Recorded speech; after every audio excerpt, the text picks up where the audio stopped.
एक राष्ट्रीय स्तर की लेखनी प्रतियोगिता के अंतर्गत एक आयोजन होने वाला था।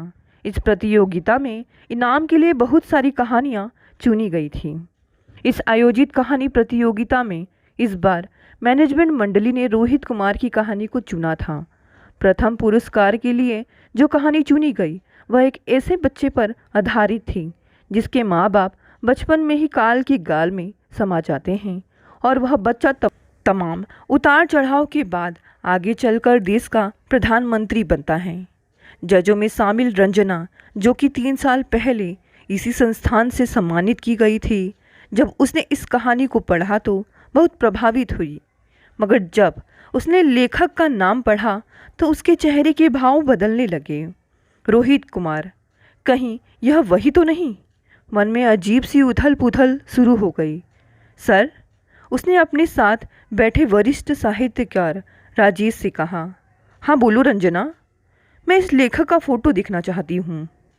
लेकिन तुम्हें तो पता होगा प्रतियोगिता में फ़ोटो भेजने का प्रावधान नहीं है। नहीं तो प्रतियोगिता की पारदर्शिता पर लोग प्रश्न चिन्ह लगा सकते हैं। सॉरी सर, मैं भूल गई थी। उसने जल्दी से अपनी बात संभाली। लेकिन बात क्या है? कोई बात नहीं सर, बस ऐसे ही पूछा था। रंजना घर आ चुकी थी, लेकिन उसके मन पर न जाने कैसा बोझ महसूस हो रहा था जिसे वह उतार फेंकना चाहती थी, मगर उतारे कैसे? उसके घर पहुंचते ही प्राची उससे लिपटकर प्यार जताने लगी, मगर आज उसका मन उचाट था। इतने दिनों से दबी चिंगारी को इस नाम ने आकर फिर से हवा दे दी। आखिर क्यों? रंजना तो भूल चुकी थी हर बात। हाँ, हर बात, लेकिन आज फिर इस नाम ने जख्मों को कुरेद डाला। उसका सिर भारी होने लगा, अनचाहा दर्द सीने में टीस मारने लगा। उसे ऐसा लग रहा था जैसे भूतकाल उसके सामने प्रकट हो गया। वह भूतकाल जिसे वह वर्तमान में कभी याद नहीं करना चाहती, लेकिन वह तो सामने आ चुका था, दृश्य रूप में उसके मानस पटल पर। दीवार घड़ी ने रात के 12 बजने का संकेत दे दिया। रेवती अब भी उस शख्स का इंतज़ार कर रही थी जो सिर्फ उसका था, मगर वह न जाने कहाँ होगा। इधर कुछ दिनों से उसका रूटीन बन गया था यूं ही घड़ी देखते हुए उसका इंतज़ार करने का, और वो निर्मोही, उसे कोई फिक्र ही नहीं थी उसकी। रंजना इन्हीं ख्यालों में गुम बार बार घड़ी देखती, फिर खिड़की खोलकर सड़क, शायद वह दिख जाए, मगर उसकी अभिलाषाओं की तरह सड़क भी एकदम सूनी थी। दूर दूर तक कोई नहीं। करीब 1 बजे दरवाजे पर दस्तक हुई। उसने झट से दौड़कर दरवाज़ा खोला तो सामने का दृश्य देखकर उसकी आंखें फटी की फटी रह गई। जिसके इंतज़ार में उसने इतनी रात जाग कर काट दी थी, वह शख्स लड़खड़ाता हुआ अंदर आया। आज आप फिर पी कर आए हैं? उसने रोते हुए पूछा। हाँ, पी कर आया हूँ। तेरे बाप का क्या जाता है? कहते हुए उसने एक गाली उछाली। क्यों अपनी ज़िंदगी बर्बाद करने पर तुले हो? ज़िंदगी बर्बाद? कहते हुए पागलों की तरह हंसा वह। मैं आबाद ही कब रहा हूँ? जब से तुमने इस घर में कदम रखा है, मेरी ज़िंदगी नरक बन गई है। ऐसा क्या किया है मैंने? रेवती हैरान थी। तुम बहुत अच्छी तरह जानती हो कि मैं क्या कहना चाहता हूँ, मगर उसके लिए मैं क्या कर सकती हूँ? मैंने क्लिनिक में अपना चेकअप करवाया था। मैं माँ बनने के लिए पूरी तरह से सक्षम हूँ। उन्होंने कहा था दोनों का चेकअप। तड़ाक, वह अपनी बात पूरी कर पाती उससे पहले ही एक जोरदार थप्पड़ उसके गालों पर आ पड़ा। तू यह कहना चाहती है कि मैं नामर्द हूँ? मुझ में बच्चा पैदा करने की क्षमता नहीं है? मैंने ऐसा कब कहा? मैं तो, रेवती सफाई देती है। वह जोर से दहाड़ा। तू अगर चाहती है कि मैं ठीक से रहूं तो मेरी मुराद पूरी कर दे। 5 साल हो चुके हैं शादी को, अभी तक बच्चे की किलकारी तक नहीं गूंजी घर में। सगे संबंधी मजाक उड़ाते हैं। बहुत हो चुका, मैं अब बर्दाश्त नहीं कर सकता। तुम चेकअप भी ना कराओगे और मुझसे बच्चा भी चाहिए? यह क्या अकेली मेरे बस का है? मुझे कुछ नहीं सुनना, जो कहा है उसे गांठ बांध लो। वह दहाड़ा। सुनो, क्यों ना हम एक बच्चा अनाथ आश्रम से गोद ले लें? रेवती सिसकते हुए बोली। क्या कहा? जरा फिर से बोल। अनाथ आश्रम का बच्चा? तो इसमें गलत क्या है? फिर क्या था, रोहित अपनी पत्नी रेवती को मारने लगा। रेवती चीखती चिल्लाती रही, इस पर भी उसका गुस्सा शांत ना हुआ तो हाथ पकड़कर घसीटता हुआ घर के बाहर ले गया और फिर पीठ पर हाथों से धक्का मारते हुए बोला, आज के बाद इस घर के दरवाजे बंद हो चुके हैं तुम्हारे लिए। जा, तुझे जहाँ जाना है, मुझे तुझसे कोई वास्ता नहीं। बांझ कहीं की। उसके इन शब्दों ने जैसे रंजना के कानों में गर्म शीशा उड़ेल दिया था। अभी तक वह जमीन पर पड़ी रो रही थी, फिर अचानक ना जानी उसमें कहाँ से शक्ति आ गई। शेरनी की तरह दहाड़ते हुए बोली, वाह वाह, बहुत खूब, अच्छा लगा सुनकर स्त्रीवादी लेखक, मगर घर की स्त्री की कोई कदर नहीं। अरे तुम तो वो इंसान हो जो अपने एक एक आंसू की कीमत वसूलते हो कागज़ के पन्नों पर लिखकर। तुम्हें तो हर दिन एक नई कहानी की तलाश रहती है।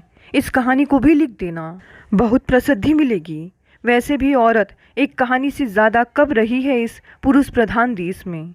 एक कहानी और सही, लेकिन एक बात याद रखना रोहित कुमार, तुम्हें बच्चों का सुख कभी नहीं मिलेगा। चाहे तो एक बार जाकर चेकअप करवा लेना। तुम नामर्द हो, और हाँ, तुम क्या निकालोगी मुझे घर से? मैं खुद ही जा रही हूँ, इस दलदल से दूर, इतनी दूर कि जहाँ तुम्हारे कदमों के निशान तक ना पहुँचे। रोहित मूर्तिवत खड़ा रहा। उसने उसे रोका नहीं और वह सुनसान सड़क की खामोशी को तोड़ने के लिए एक अनजान मंजिल की तरफ बढ़ती चली गई। आज 14 साल बाद फिर से वही नाम उसकी आंखों के सामने तैर गया। इन सालों में उसने कितने संघर्ष किए, क्या क्या परेशानियां नहीं उठाई, सब याद है उसे। किस तरह उसने लोगों के घर काम करके अपना जीवन काटा। यह तो अच्छा हुआ कि उसे राजेश जी जैसे श्रेष्ठ साहित्यकार का आशीर्वाद प्राप्त हुआ। उन्हीं की प्रेरणा से उसने एक किताब स्त्री वजूद लिखी, जो पूरे भारत साहित्य अन्य देशों में भी अनुवादित होकर हाथों हाथ ली गई। उसने अपना नाम बदलकर रंजना कर लिया।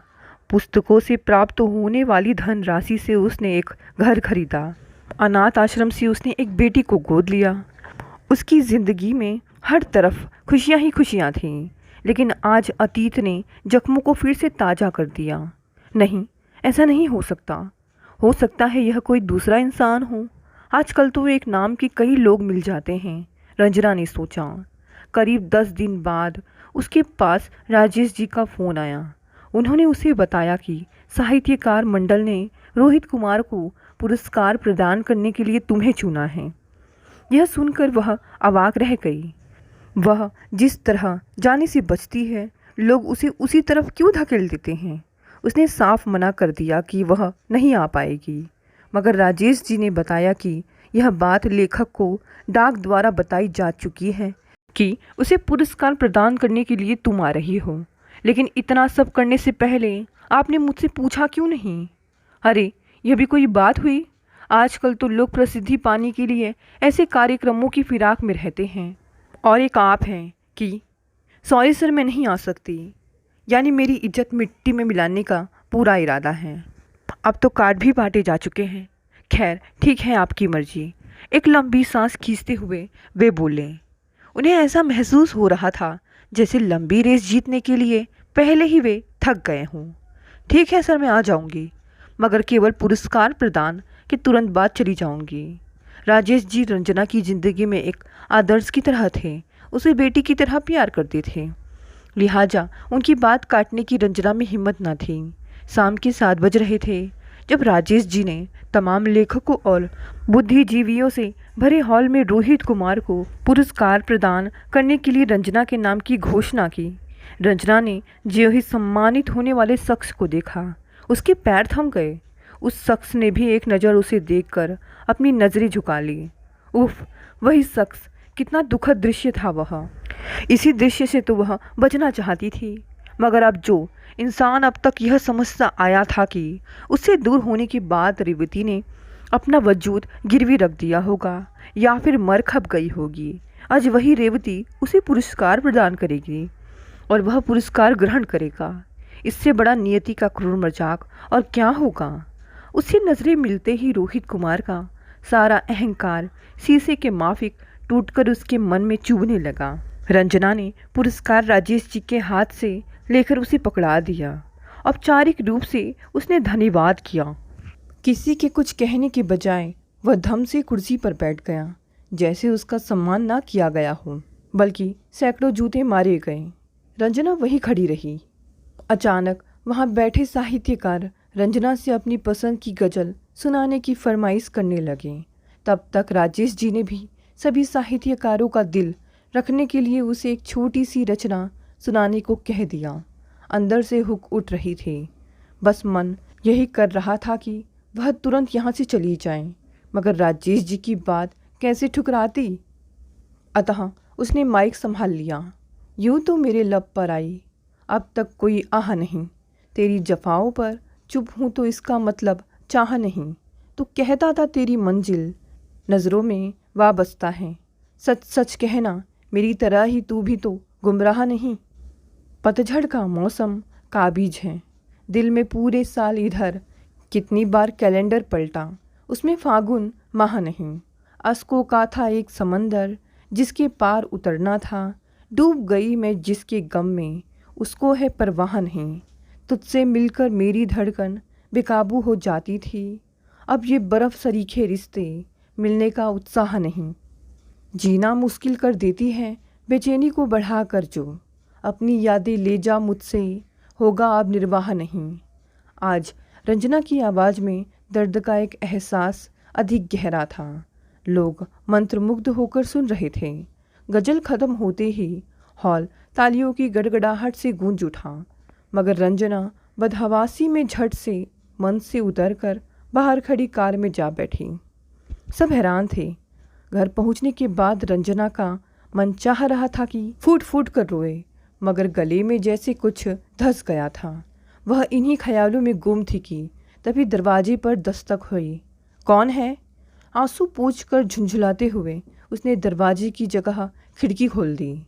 सामने वही चेहरा था जिससे उसे नफरत हो चुकी थी। तुम अब यहाँ क्या करने आए हो? मैं तुमसे माफ़ी मांगने आया हूँ रेवती। कौन रेवती? रेवती को तो मरे 14 साल हो चुके हैं। मैं रंजना हूँ, मैं तुम्हें नहीं जानती। चले जाओ यहाँ से। अंतिम शब्द आते आते वह चीख पड़ी थी। चला जाऊँगा, लेकिन बस एक बार कह दो कि तुमने मुझे माफ़ कर दिया। घुटनों की बल बैठकर गिड़गिड़ा उठा था वह। मैंने कहा ना, मैं तुम्हें नहीं जानती। अब तुम शराफत से जाते हो या मैं शोर मचाऊं? कहकर उसने खिड़की बंद कर दी। करीब 15 मिनट तक कोई आहट नहीं हुई।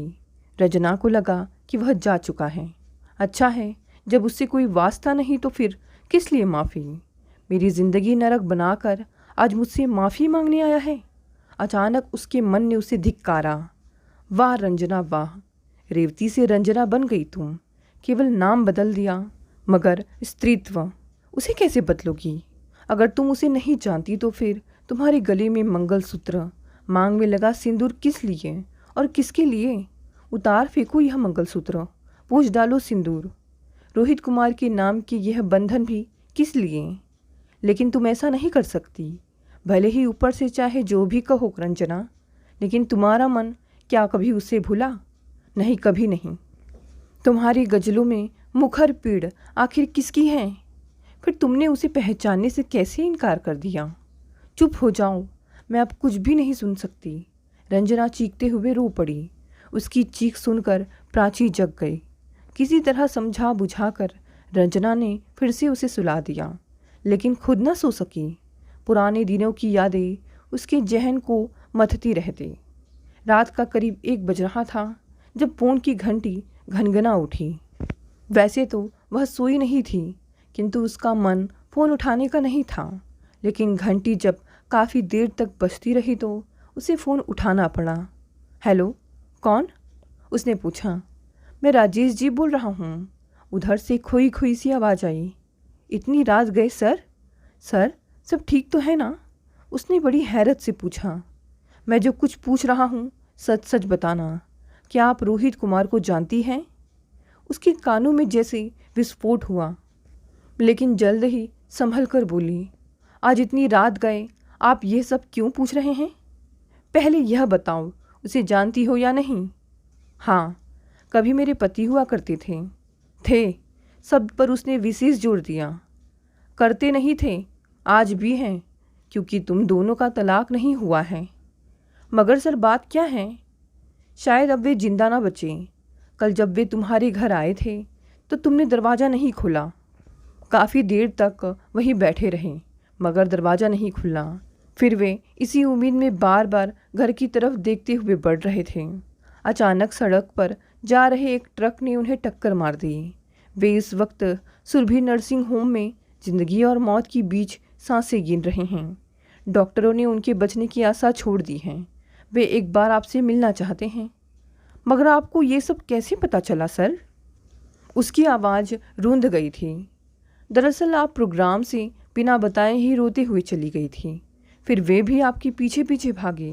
मुझे कुछ शक हुआ, क्योंकि जब भी तुम्हारे इस नाम से सामना होता तुम बेचैन हो जाती थी। बस इन्हीं सब बातों की याद आते ही मैं भी गाड़ी से उनके पीछे लग गया। तुम्हारे घर के पास आकर वे उतर गए। तब तक तुम घर के अंदर जा चुकी थी और मैं थोड़ी दूर खड़ा प्रतीक्षा करने लगा। बाद में जब वे सड़क पर आए तो एक्सीडेंट हो चुका था। मैं उन्हें अपनी गाड़ी से नर्सिंग होम ले गया। डॉक्टर का कहना है कि उनका बचना मुश्किल है। मैं भी पहुंचती हूँ। रिसीवर रख दिया था रंजना ने एक नज़र मंगलसूत्र पर डाली, जिसकी एक लड़ी टूट चुकी थी। उसमें जरा भी आभा न थी। कुछ देर पहले तक चमकने वाला मंगलसूत्र अब कांतिहीन हो गया था। उसने जल्दी से बेटी को जगाया। थोड़ी ही देर में गाड़ी नर्सिंग होम की तरफ चल पड़ी। मम्मी, इतनी रात को हम कहाँ जा रहे हैं? बेटी ने पूछा। तुम्हारे पापा से मिलने।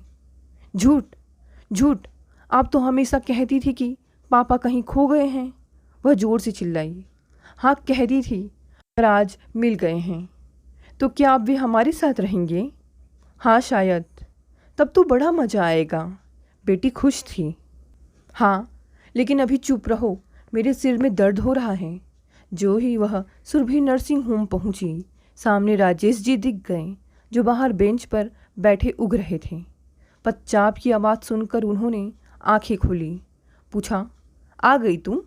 मैं कब से तुम्हारा इंतज़ार कर रहा था। कहाँ है वे? उसने पूछा। इमरजेंसी वार्ड में हैं, जाकर मिल लो, सामने वाला कमरा है। उन्होंने इशारा किया। वह जल्दी उस कमरे में पहुंची। बेटी भी साथ थी। सामने बेड पर पड़े जिस्म को देखकर सिहर उठी। पूरा शरीर खून से लथपथ था। रंजना को देखकर उसने उठना चाहा, लेकिन रंजना ने हाथ के सहारे से लिटा दिया। यह क्या हाल बना लिया तुमने? रंजना ने रोते हुए पूछा। सब मेरे कर्मों का परिणाम है। जो जुल्म मैंने तुम पर ढाए, यही उनका प्रतिफल है। मुझे इस सज़ा पर कोई आपत्ति नहीं है। अब तो बस चंद सांसें बची है। मैं चाहता हूँ वे भी तुम्हारे सामने टूट जाएं। बोलते हुए उसने आह भरी। नहीं, तुम्हें कुछ नहीं होगा। मैं बचाऊंगी तुम्हें। अब मुझे कोई भी नहीं बचा सकता। फिर अचानक प्राची पर नज़र पड़ते ही इशारे से पूछा, यह बेटी मेरी है, गोद ली है मैंने। अच्छा किया रेवती जो इसे गोद ले लिया, नहीं तो मेरी चिता को आग कौन देता। मैं पूरी ज़िंदगी इसी सोच में डूबा रहा कि मेरे मरने के बाद मेरा क्या होगा, लेकिन अब नहीं सोचना है। अब मैं आराम से मर सकता हूँ, कहकर उसने प्राची की पीठ पर प्यार से हाथ फेरा। कितना सुखद एहसास था। वैसे भी मृत्यु के समय क्या अपना क्या पराया। 2 मिनट के बाद तो सब कुछ यूँ भी। काश तुमने पहले ही मेरी बात मान ली होती तो आज हम सब साथ होते। लेकिन आज आगे के शब्द होठों पर आते आते दम तोड़ चुके थे। मैं तुम्हारी नज़रों में गिरना नहीं चाहता था रेवती, मगर वक्त ने मुझे ऐसा गिराया कि उठने के लायक भी नहीं बचा। फिर भी खुश हूँ मैं। मरते वक्त ही सही तुम मेरे करीब तो आ गई। मैंने आदर्शों को अपनी रचनाओं में खूब जिया, लेकिन हकीकत में एक भी आदर्श अपनी ज़िंदगी में नहीं अपना सका। काश मैं तुम्हें खुश रख सकता रेवती। मैं बहुत शर्मिंदा हूँ, माफ़ करना मुझे रेवती। मेरी सांसें उखड़ रही है। रंजना जब तक कुछ समझ पाती, उसका हाथ उसके मंगलसूत्र में फंसकर नीचे आ गया, जिसके फलस्वरूप मंगलसूत्र टूटकर गिर गया। दूसरे दिन हजारों साहित्यकारों के बीच प्राची ने उसे मुखाग्नि दी। रंजना कुछ पल चिता को निहारती रही। अचानक उसे लगा लपटें रुक गई हैं। उसमें से एक चेहरा उभरा जो हंसते हुए उससे कह रहा था कि तुमने मेरी आखिरी ख्वाहिश पूरी कर दी, जो वर्षों से मेरे मन में फांस की तरह चुभ रही थी। मेरी अधूरी कहानी पूरी हो गई रेवती। अब मैं जा रहा हूँ सदा सदा के लिए। रंजना ने अपने आंसू दुपट्टे से पोंछ डाले, हमेशा हमेशा के लिए, क्योंकि उसे प्राची के लिए मुस्कुराना था। दोस्तों, ये कहानी यहीं समाप्त हो गई। कहानी पसंद आए तो इसे लाइक, शेयर और कमेंट करें। साथ ही साथ अगर आप नए हैं तो इस चैनल को भी सब्सक्राइब कर लें। धन्यवाद दोस्तों, मिलते हैं अगली नई कहानी से।